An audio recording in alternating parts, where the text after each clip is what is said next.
alcanzamos nosotros incluso a agarrar algunas llamaditas. Vamos a ver si podemos hacer el tránsito rápido, porque brevemente me quiero referir un poco. O sea, yo empezaba esta mañana respecto a lo que ha dicho el señor Yanalán, que evidentemente en el día de ayer dejó a muchos pasmados y fue la información de ayer. Porque para los legos, que no somos abogados, pues nos resulta prácticamente insólito, ¿no?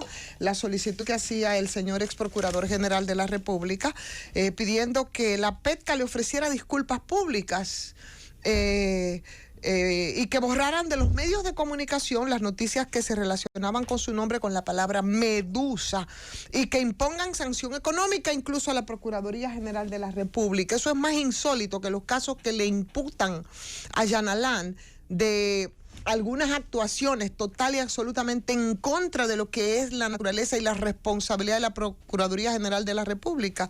Me parece que solamente superado con esto, según yo, habrán explicaciones, hurgando un poco. Hemos visto incluso que había una resolución del Tribunal Constitucional, más bien donde hablaba con casos similares a esto, una decisión recientemente que tiene que ver con los medios de comunicación, que están obligados a corregir informaciones solo cuando esas informaciones sean falsas, erróneas o discriminatorias. Pero bueno, la solicitud del señor Yanalán en este caso porque él dice se siente estigmatizado por el calificativo que el Ministerio Público le ha atribuido en el marco de la investigación con Medusa. Claro, la investigación por corrupción, que eso sí está ahí bastante esclarecido, ¿no? Por qué está guardando prisión preventiva en lo que le imputaron, y que obviamente la presunción de inocencia, el debido proceso y todo lo que dicen los abogados, evidentemente que tendrá que pesar. Y entonces ha elevado ese amparo, un amparo ante el Tribunal Superior Administrativo para que le restauren su honra y le restauren su buen nombre, y eso no tendrá que hacerse en un juicio de fondo en todo caso, porque el señor Yanalán todavía no ha sido condenado por lo que se le imputa en este caso, sino que se presume, ¿no?, su inocencia, y eso irá a un juicio de fondo, y sobre ese caso se ha estado trabajando. Entonces ahí yo me perdí, porque ese amparo que quedó en estado de fallo ayer, ahí él solicita entonces que el tribunal, que la PETCA restablezca sus derechos ofreciéndole disculpas formal. Yo me imagino que es lo que debe ocurrir aquí. Aquí hay que pedirle entonces disculpa formal a todas las personas que han sido acusadas, aun cuando guarden prisión preventiva sin ir a juicio de fondo. Pero ¿qué va a pasar entonces con la información? Y Yanalán no es el primero, yo pienso, tampoco creo que va a ser el último en pedir que se le borre sus noticias de la web. Y la prensa impresa, decía hoy el mismo periódico Diario Libre, que fue quien hizo una entrevista exclusiva con este hombre, con el señor Yanalán, pues fijan esa memoria colectiva de la sociedad, sirviendo de base a los historiadores. Y es verdad que en el caso de nosotros, por ejemplo, los reporteros, yo siempre lo he dicho, nosotros tenemos uno de los problemas de la ética y la decencia en el ejercicio de este periodismo y de ese reporterismo diario, es porque tú eres una especie de contador de historias cotidianas que necesariamente van a ser la referencia para escribir la historia posterior.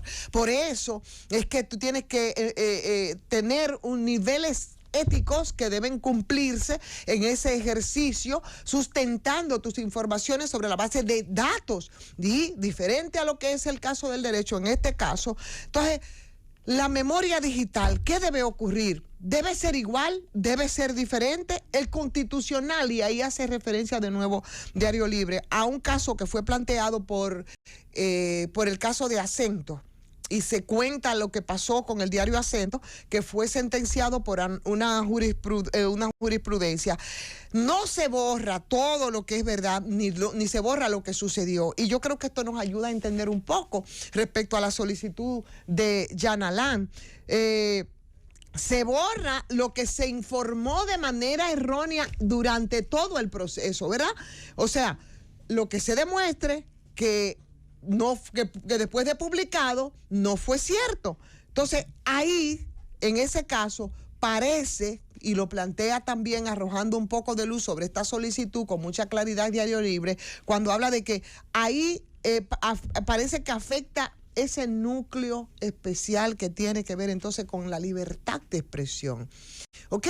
O sea, en tanto tú entiendes que eso te puede afectar y aun cuando se está en un proceso de investigación, la opinión y el derecho de los ciudadanos a estar informados, entonces habría que violentarlo. Y eso no, yo no creo que eso procede en este caso. Hay un negocio, eso sí, hay referencias, negocios que incluso se han montado, abogados que incluso cobran haciendo promesa de que podrían realizar esto, borrar todo lo dicho respecto a un caso. Frente a gente que piden que se haga y que no se recuerde más. Creo que en el caso incluso de Miguel Vargas Maldonado había una referencia respecto a esto, pero no es posible. No es posible en este caso, porque tú no puedes borrar la historia o se puede borrar la historia. Definitivamente no. Entonces, yo creo que un medio publica que un ciudadano fue detenido por la policía, que fue acusado de tal o cual, el medio lo publica, después va a juicio. Y entonces, ¿qué pasa? Cuando llega al juicio, el tipo es declarado que es inocente. ¿Qué tiene que hacer el medio entonces en ese caso? ¿El medio tiene que borrar la detención, la acusación del juicio? No. No puede, no debe hacerlo, tiene que informarlo. Yo estoy diciendo con relación a lo que está hablando y de lo que está y lo que está pidiendo Jan Alain. Él hacía referencia, por ejemplo, al mismo tema de la cárcel de la Victoria. Y con todo el derecho que tiene a defenderse, Jan Alain hablaba de que ese fue un proyecto, de las inversiones, de la dignificación, de no sé cuánto. Perfecto. Pero hay un hecho cierto respecto a esto, y es que una buena parte de esa construcción se levantó en terrenos pantanosos que tendrá que derribarse de nuevo, y eso fue una laxitud que habrá que establecerse si fue como parte de negocio, si fue por... Y tú no le supones a empresas constructoras que saben de lo que se está hablando, que fue un lapsus y que eso pasó no más que porque sí. Y esa parte no la refería en esa defensa que hacía el ex procurador general de la República, cuando hacía las ponderaciones respecto, yo digo, a uno de los casos que lo tienen, por ejemplo, con prisión preventiva, o que está pendiente, que es el caso de la Nueva Victoria, que deben hacer los medios. Deben obviar el hecho de que ahí hubo vicios y que se levantó en un terreno que no era propicio, y que eso, con dinero que es del erario público que nos costó, tendrá que tirarse porque hay que derribar esa construcción. No. Ahora, en un juicio de fondo, entonces habrá de demostrarse las responsabilidades del señor Jan Alain en lo que se le imputa. Bueno, sobre el caso de el calificativo, de si medusa, de si no medusa, bueno, yo no sé. Aquí lo que yo sé es que hay un derecho a publicar la realidad.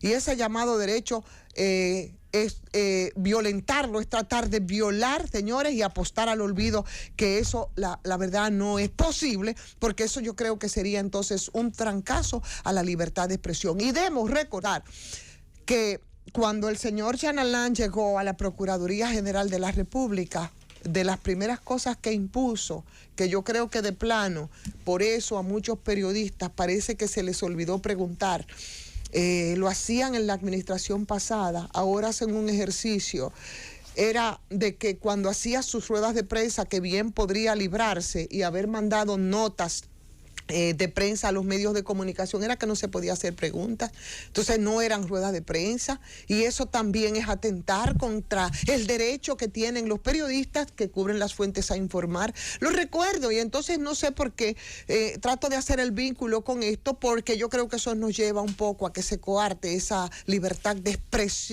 expresar, de publicar y de contar esa historia cotidiana necesaria e importante para escribir la historia después. ¿Eso es lo que se pretende con su solicitud, Jan Alain, o es simplemente un derecho, ¿verdad?, a defenderse, y a decir cosas en medio de una situación que evidentemente es muy diferente a la que usted tenía, porque yo sé que eso puede ser también traumático. Yo no he sido nunca funcionaria y tampoco privada de libertad, gracias a Dios, espero no serlo, pero debe ser también bastante fuerte, y eso podría entenderlo humanamente. Oye, que desde el relumbrón de ser un funcionario público de la categoría del Procurador General de la República a tener que reducirte, ¿verdad?, como un privado de libertad, por muy dignas que sean las cárceles que decían en su propia voz el señor Jan Alain como parte de su trabajo. Por tanto, no tendría que quejarse de esa dignidad y ese trato humano que tienen los privados de libertad. Pero realmente choca, ¿eh? Y eso también yo puedo en la distancia y sin haber sido ni funcionaria ni presa, podría quizás entenderlo, pero el derecho a publicar la realidad, eso es algo que no se puede coartar, señor ex procurador general de la República. Habrá que ver qué dice, porque el Tribunal Constitucional fue claro en una decisión que había publicado en los medios de comunicación, y decía que estaban obligados a corregir información solo cuando esas informaciones fuesen falsas. Entonces, ahí está. En concreto, si un hecho ocurrió y se reporta correctamente, citando una fuente oficial, entonces no hay nada que borrar. Lo que sí queda es la responsabilidad, dice mismo el Diario Libre, del periodismo de publicar la última información disponible, y eso no lo puede borrar absolutamente nadie. Llévatelo.